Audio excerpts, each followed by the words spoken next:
men were gathered together for the holiday celebration. Robin Hood and Little John had roasted a goose and chestnuts over the open fire. The savory aromas filled the chilly air, drawing the men to the table. "A true feast," said Friar Tuck.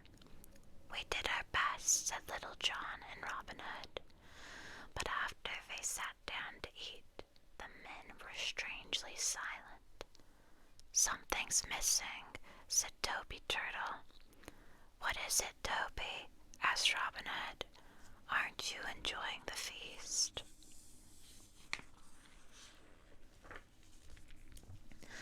"The cooking tastes fine," said Toby. "It's just that maybe we need some Christmas music." Alan-a-Dale picked up his lute. "I know what's missing," said Robin Hood. "We took the day off to get ready for Christmas, which means we didn't rob the rich," said Little John. "Which means we didn't give to the poor," said Tuck. "And Christmas is the one big day for giving," said Robin. "No wonder we don't feel right." "It's not too late," said Alan-a-Dale. "The sun has not yet set." Toby Turtle chimed in. "We can take this feast in." "Oh no, not the roasted goose." Tuck was so looking forward to the meal. "I have a better idea," said Robin. He rubbed his whiskers. "Let's see, whose Yule cap shall we lift?" Little John added, "Who deserves a feast the least?" And Tuck chimed in with a grin, "Who'd take your money from a church mouse to keep his warehouse?" The merry men answered in chorus, "The Sheriff of Nottingham." And so they set off on their sleigh. The merry men peeked through the sheriff's frosted windows. A Yule log blazed on the hearth. His tree twinkled with candles, and the mantel was piled with gifts. Steam rose from the large dining table as the sheriff cut into his plum pudding. "I'll go to the front door and distract him," said Robin, "while you men sneak his Christmas out through the kitchen." Robin quickly disguised himself as a blind beggar and rapped on the sheriff's door. When the sheriff opened it, Robin said, "Alms for a poor blind man." The sheriff swung the door shut, but the blind man's cane held it open. "Can you spare no alms on Christmas Eve?" "Haven't I seen that outfit before?" said the sheriff. Hat and cloak and glasses. He swelled with anger and lunged forward to grab the beggar. "You don't fool me, Robin Hood." Robin loosened himself from the sheriff's grip and took flight. "I'll get you this time," the sheriff thundered, and ran after him. But his lumbering bulk was no match for Robin's speed. Robin leaped into a tree and left the sheriff running circles in the forest. Meanwhile, the merry men loaded their sleigh with brightly wrapped gifts, roast goose and pudding, and even the magnificent Christmas tree. Robin soon caught up with the sleigh. "There's no time to waste. He's hopping mad."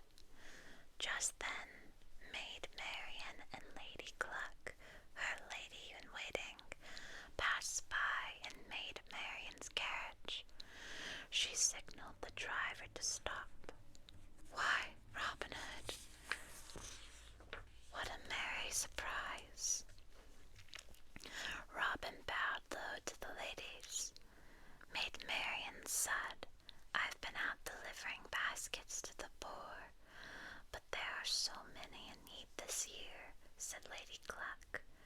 We have quite run out. It just so happened, said Robin, I was doing the same. Let me share with you. And before one could say Nottingham, Robin and the sheriff's Christmas trimmings were safely tucked into the carriage. See you back in Sherwood Forest, Robin called to his men, and remember to save me a drumstick. After the food and gifts were distributed, Robin and Maid Marian left the sheriff's Christmas tree in Town Square for all to enjoy. Then they headed for Sherwood Forest to join the merry men who had this night a Christmas that was truly merry. Snow White and the Seven Dwarfs, A Christmas to Remember.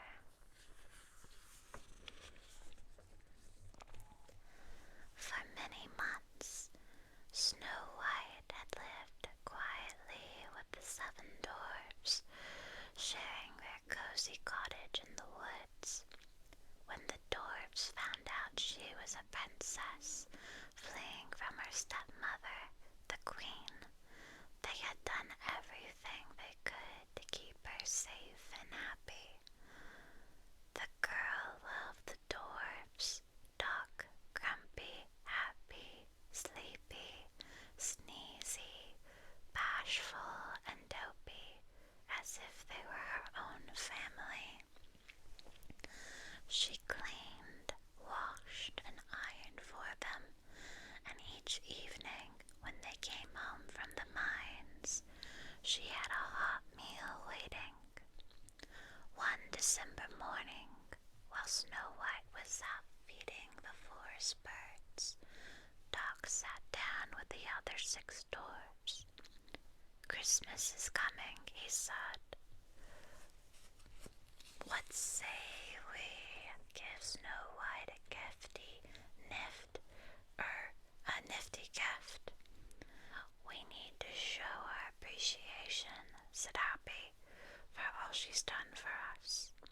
Oh, why not? She deserves something, I guess, said Grumpy. Sleepy said she could use a new quilt for her bed. How about a lace handkerchief, suggested Sneezy. I have an idea, said Bashful, blushing. Why not give her something from our minds? Something for her to remember us by. Remember us? She's not going anywhere, said Grumpy. Is she? Let's hope not, yawned Sleepy. If we work extra hard, said Doc, we could find the perfect diamond, and we've already dug enough gold. We could make her a crown, said Happy, a crown like a princess would wear. Snow White is a princess, Bashful reminded them, in every way. The next day, the dwarfs busied themselves at the mine. In the cottage, Snow White got ready for Christmas too.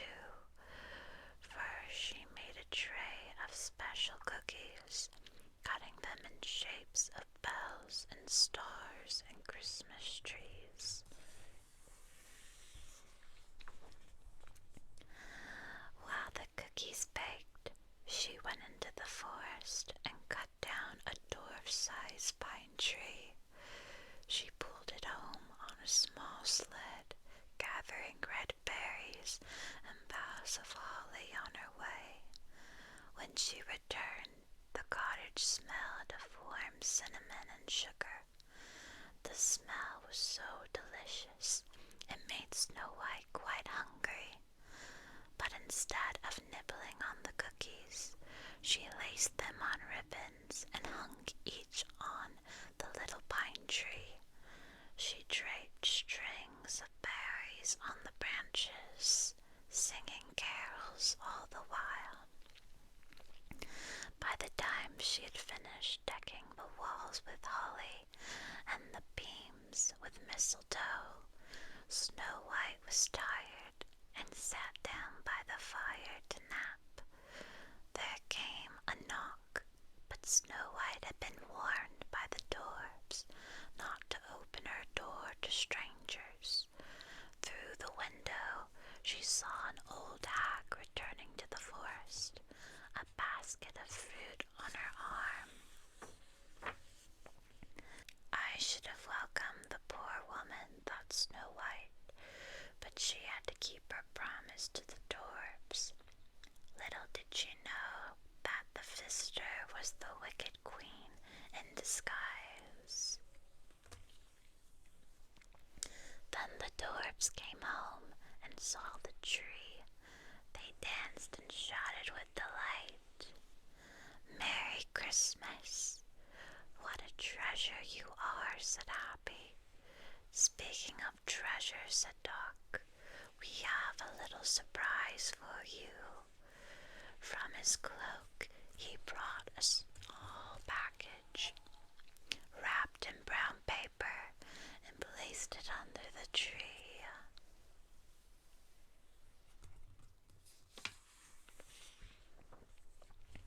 "No squeaking or peeking," he said.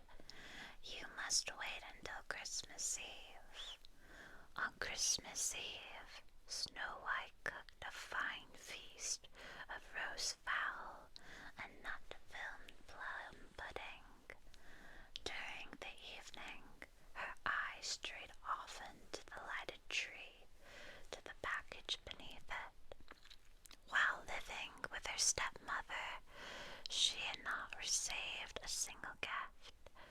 When the last slice of pudding was gone, and the dwarfs had washed the dishes, Doc at last handed Snow White the small bundle. When she opened it, Snow White gasped with delight. "Why, this is lovely! How did you ever?" "We made it," said Happy proudly. "You're crying," said Doc. "Didn't we do it right?" Snow White went to the mirror and put on the crown. She felt like a princess once again. "Oh, thank you," she said. "This is wonderful, and it is even more precious because you put your hearts into it." "Shucks, 'twasn't much," said Bashful. Snow White wore the splendid crown all through the Christmas holiday. Then she wrapped it carefully and tucked it away in a drawer to save for the day when she might once again become a princess. Cinderella, A Merry Christmas for Mice. And there's Gus Gus and Jack.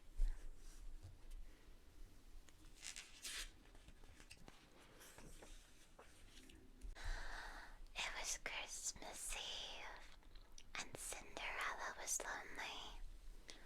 Cinderella's stepmother and her two daughters, Drusilla and Anastasia, had driven off to spend the holiday in the country with their wealthy cousins. Cinderella had not been invited. She was left at home to sweep and scrub and feed the animals. As Cinderella sat by the extinguished fire, thoughts of past Christmases flooded over her. How she and her father had loved decorating their home and wrapping gifts for the many friends who came to visit. A tear rolled down her cheek. Gus and Jacques skidded to her side. Her mouse friend seemed to sense when she was in need.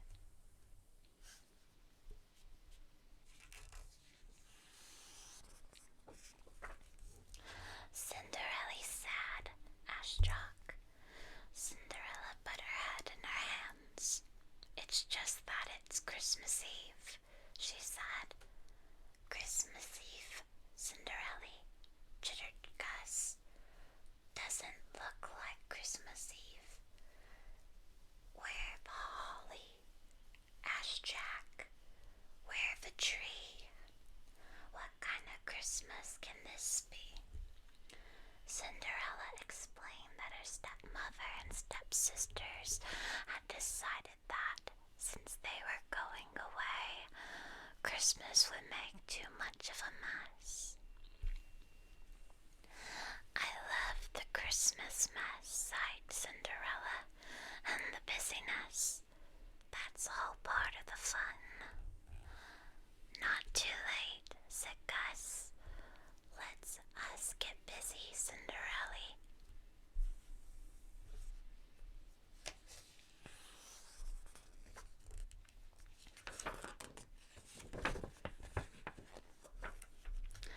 Cinderella, with a large bowl of milk, lured Lucifer the cat into a small room upstairs and locked the door. Then Gus and Jacques called the other mice and birds into action. From the nearby forest, they brought pine boughs, holly branches, and mistletoe, which they wove into lush garlands. Meanwhile, Cinderella found and cut a small but well-shaped tree, which her dog, Bruno, hauled home on a sled. She and her friends hung red apples and colorful strings of berries on the boughs. Finally, she trimmed the branches with household candles. When the tree was lit, Cinderella and her friends stood back to admire it. She shivered with delight. A Christmas tree is a sign of hope, she said. I feel more hopeful already. Me hopeful too, said Gus. We gonna eat good Christmas dinner. Oh dear, sighed Cinderella. With all the bustle, I forgot. You all must be hungry. She scanned the cupboards, which were almost bare, with a lock on the cellar store of hams. She scanned the cupboards, which were almost bare, with a lock on the cellar store of hams, cheeses, and preserves.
You save us from Lucifer, said Gus. That big gifty. At that moment, they heard a yowl from upstairs. Lucifer. Up to this moment, Cinderella had forgotten him. It didn't seem fair to make the cat sit alone in a cold room while the others celebrated Christmas. Would you mind if I brought him to join us? Lucifer, the mice scampered. Jacques shuddered. We'll be feasty for that beastie. Couldn't you all declare a truce? Asked Cinderella. At least for Christmas Eve. Gus hesitated, then sighed. If he will, we will. Cinderella dashed upstairs. I'm sorry, Lucifer. I'd let you join the party, but we're all afraid you'd like a mouse for Christmas dinner. Lucifer shook his head hard. Then he patted his belly and pointed to the empty milk bowl. Promise? Lucifer nodded. And so it came to pass that on the day that, by tradition, the lion lays down with the lamb, Lucifer snoozed contentedly by the fire, while Cinderella and her mouse friends spent a peaceful evening sharing their apple pie. The Hunchback of Notre Dame. Christmas in the Bell Tower. From the bell tower, Quasimodo watched the snow fall, blanketing the city in white. It was Christmas Eve. Through the windows of the houses below, he could see blazing hearths and happy families gathered around lighted trees. Paris is so beautiful at Christmas time, he sighed, but here I am, surrounded by cold stone walls, and all alone. What do you mean alone? Scowled Victor. The gargoyles sprang to life. What do you think we are? Just part of the scenery, added Hugo. Old Laverne shuffled toward him. Face it, boys, we don't count for much. Quasi's pining for a visit from his girlfriend. Esmeralda's not my girlfriend, Quasi protested. She's just a girl, said Victor. And a friend, said Hugo. The gypsies are having a big feast tonight, said Quasi. Esmeralda's probably roasting a goose. There's no reason to hope that she'd have time to think of you, said Victor, winking at Hugo. After Quasi had saved Esmeralda's life, she had promised to visit him often, and she had kept her word up to now. You could go visit her, said Hugo. No, said Quasi. I'm in charge of the bells. First I must ring vespers, then the midnight bells. Never mind, said Victor.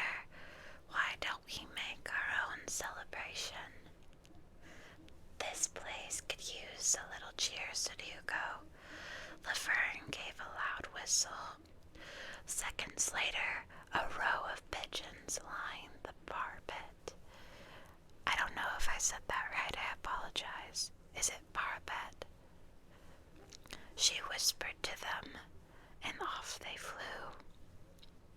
Within moments they returned, carrying fir branches, holly boughs, and strands of mistletoe in their beaks. Now, get to work, Quasi, said Laverne. As Quasi decked the walls, he felt his loneliness leave. As a part of Christmas after all. How about some candles, said Victor. It's frightfully dim in here. Quasi went down to the cathedral and borrowed from the large supply of altar candles. Soon the place was aglow, and every bit as festive as the homes in the city below. For supper, Quasi brought out his usual bread and cheese. It seemed such humble fare for the richly bedecked table. I should have thought, he said, to fix a better meal. A feast is not what you eat, said Laverne. It's who you share it with. You're right, said Quasi, and I'm lucky to be with the most steadfast friends around. You got that right, said Hugo with a grin.